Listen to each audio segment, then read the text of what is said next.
بہت شکریہ عابد۔ دیکھیں، بیانیہ ایسی نہیں ہوتا کہ ایک شاعر یا ایک ادیب، ایک مورخ یا ایک داستان گو یا ایک دانشور وہ بیٹھ کر کسی بیانیے کی تشکیل کر دے۔ بیانیے کا تعلق جو ہے ہماری یا ایک ریاست میں رہنے والے افراد کی، تو وہ قدریں ایک زبان کا بھی تعین کرتی ہیں، یعنی قدریں زبان کا تعین کرتی ہیں، اور خود وہ زبان جو ہے وہ ان قدروں کا ایک معنوی حوالہ وہ زبان بن جاتی ہے۔ یہ تھوڑی سی پیچیدہ بحث ہو جائے گی، لیکن اس سے ڈرنا نہیں چاہیے۔ یہ بھی ممکن ہے کہ بہت ساری باتیں مجھ سے سکپ ہو جائیں، یہ بھی ممکن ہے کہ بہت کچھ سمجھانے میں بری طرح منہ کی کھاؤں، لیکن میں بالکل آسان کروں گا، اس لیے نہیں جو آپ بیٹھے ہیں آپ اس کو شاعری سننے کے لیے سمجھیں، یہ مکالمے کا حصہ ہے۔ ہاں میں وہ لوگ ہیں جو اس اچھا، وہ میرے ذہن میں شاید میں نے کوئی مشکل باتوں کا آغاز کر دیا، تھینک یو، آسانی کے ساتھ بولیں آپ۔ اچھا، تو وہ جو ایک قدروں کا اور روایات کا ایک پوری ایک فارمیشن بنتی ہے، اسی کے نتیجے میں مذہب کا، قوم کا، نسل کا، ثقافت کا کوئی نہ کوئی بیانیہ جو تشکیل پاتا ہے، ٹھیک ہے۔ تو میں اس کو اسپیسیفک نہیں کرنا چاہتا کون سا بیانیہ۔ اچھا، پھر ہم جو 3 ادوار کے حوالوں سے بیانیے کی بحث کو دیکھتے ہیں، ایک ہمارا پیور کلاسیکل پیریڈ ہے،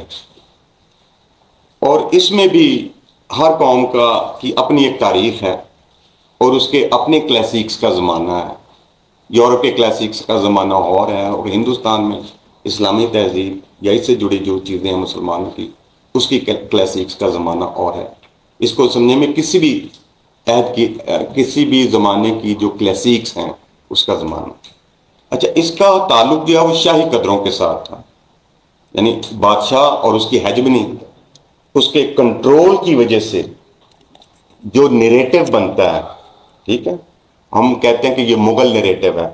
ہم کہتے ہیں کہ یہ سیکولر ایک بات ہے، ہم کہتے ہیں کہ یہ جرمن نیریٹو ہے، ٹھیک ہے، یعنی یہ نسل پرستی کا، قوم پرستی کا نیریٹو وغیرہ۔ تو بیانیہ جو ہے یہ قوم کے اندر، ریاست کے اندر، اس کی ثقافت، اس کی مذہبی، نسلی، قومی روٹ سے یہ پنپتا ہوا متشکل ہوتا ہے، جسے ہم بیانیہ کہتے ہیں۔ اور کوئی ایک انسان ایسا نہیں ہوتا، مفکر، دانشور، جس کو ہم کہیں کہ یہ بیانیہ ساز ہے، یعنی بیانی کی تشکیل کسی ایک مفکر کا، فقیر یا ولی کا کام نہیں۔ اچھا، تھوڑا سا آگے آنے، دوسرا جو، جب یہ آپ سمجھیں کہ 18 سینچری میں، بالخصوص 19 سینچری میں، جب یورپ کا جو صنعتی تمدن جو ہے وہ سامنے آیا، تو وہ کچھ نہ کچھ انسانی آزادیوں کے حوالے سے بات ہوئی ہے، اور کچھ نہ کچھ وہ مسائل جو شاہی قدروں پر مبنی بیانیوں کے ساتھ تھا، اس کی نوعیت میں کچھ درار جو ہے وہ پڑنا شروع ہوئی ہے عابد۔ تو پھر سوال تھا کہ نئے بیانیے بھی تشکیل پا سکتے ہیں، یہ قاسم یعقوب نے تھوڑا سا اس طرف اشارہ کیا ہے۔ تو کیا نئے بیانیے، یعنی اسی پرانی زبان میں جو کہ تحفظ کرتی ہے آپ کی تہذیب، ثقافت، معاشرت، آپ کے مذہب، آپ کی نسل، آپ کی قوم کی جو آئینہ دار ہوتی ہے زبان، کیا اسی زبان کو استعمال کرتے ہوئے جو ماڈرن ایج تھی، بالخصوص 19 سینچری کی آنورڈ، کیا اس میں رہتے ہوئے نئے بیانیوں کی تشکیل ممکن تھی؟ اس کا جواب ہے کہ تشکیل ممکن نہیں تھی۔ لہذا جو مختلف ازمز آئے ہیں، ٹھیک ہے، یا جو ماڈرن آپ ان کو بیانیے کہہ لیں، ہمارے ادب میں اور آرٹ میں اور فلسفے میں جو مختلف ازمز آئے ہیں، جو نئی مباحث آئی ہیں، ان کو بھی ہم نیریٹیوز کہتے ہیں،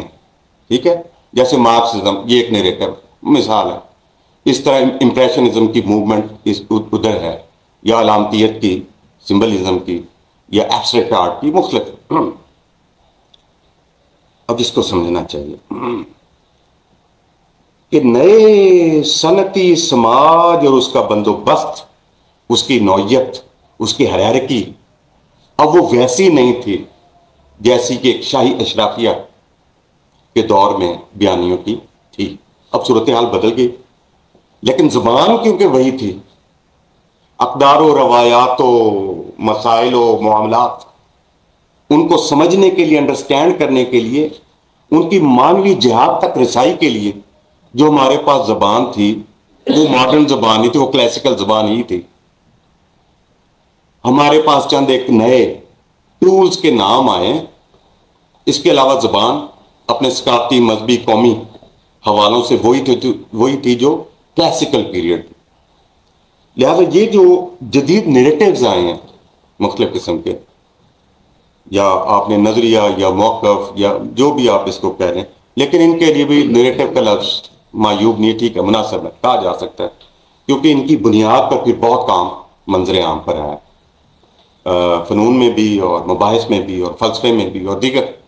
صورتوں میں. تو یہ جو نیا سماج تھا صنعتی دور کے بعد، جو کم و بیش پوری دنیا میں پنپا، کہیں کم کہیں زیادہ، یہاں پر نئی قدروں کی تشکیل کی ایک کوشش جو تھی وہ ایک نیا نظام تھا جسے ہم ڈیموکریسی کہتے ہیں.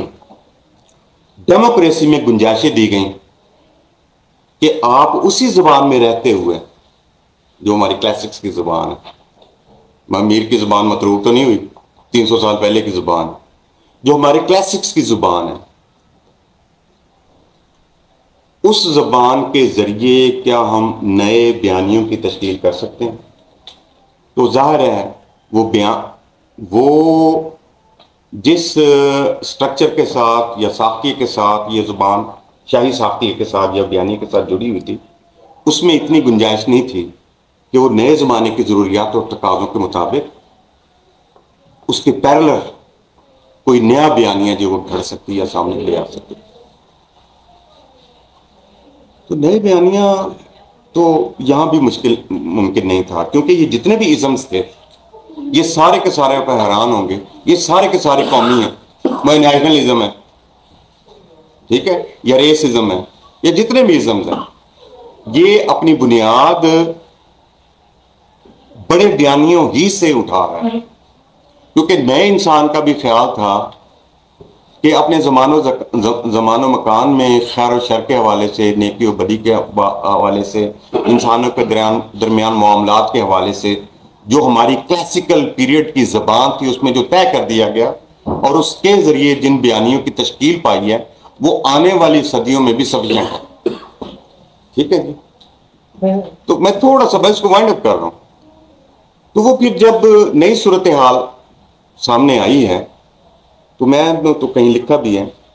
کہ جو جدید بیانیے تھے یہ بھی اپنی بنیادوں میں نسلی تھے، قومی تھے، گروہی تھے، اور کوئی نیا بیانیہ ابھی تک نہیں آ سکا. اب ہم آخری منزل کی طرف آتے ہیں، that is post modern era. ماں باپ جدیدیت میں کیا انہوں نے کہا کہ بھائی یہ جتنے بھی بیانیے ہیں وہ کلاسیکل ہوں اور وہ ماڈرن بیانیے ہوں، ان سب کی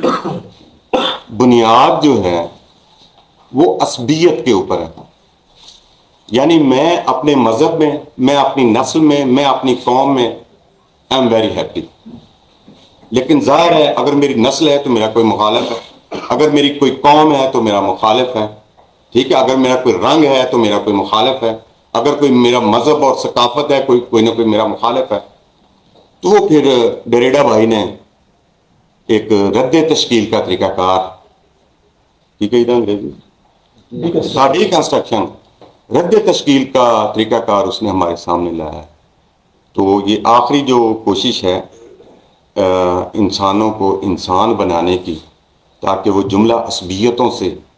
نجات حاصل کرے، اس کا راستہ ہمیں ڈیریڈا نے دکھایا، رد تشکیل. طریقہ کار کے ذریعے. یہ بنیادی بحث تھی.